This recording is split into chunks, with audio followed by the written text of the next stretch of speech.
ఈ రోజు నువ్వున్న దీనస్థితిని చూసుకొని నువ్వు నీకంటే మెరిట్ గా ఉన్నాళ్ళని చూసుకొని అబ్బా వాళ్ళు అలాగున్నారు వీళ్ళు ఇలాగున్నారు నా బతికేంది ఇలా తగలబడింది అనుకుంటున్న వాడలారా, అసలు నీ గురించి దేవునికున్న ప్లాన్ వేరే.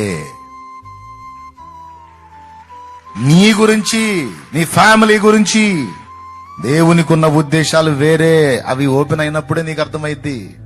అప్పటిదాకా నీకు అర్థం కాదు. నువ్వు అనుకుంటావు నేను బురదలో ఉన్నానని, నువ్వు అనుకుంటావు నన్ను నల్ల మబ్బు కమ్మేసిందని, నువ్వు అనుకుంటావు నేను పనికి రానని, నువ్వు అనుకుంటావు నేను ఎందుకు ఇలా ఉన్నానో.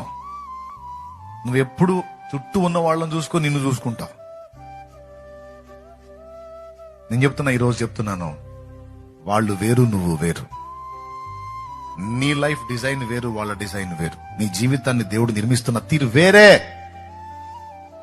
ఈ రోజు నువ్వున్న దీనస్థితిని చూసుకొని నువ్వు నీకంటే మెరిట్ గా ఉన్నాళ్ళని చూసుకొని అబ్బా వాళ్ళు అలాగున్నారు వీళ్ళు ఇలాగున్నారు నా బతికేంది ఇలా తగలబడింది అనుకుంటున్న వాడలారా, అసలు నీ గురించి దేవునికున్న ప్లాన్ వేరే.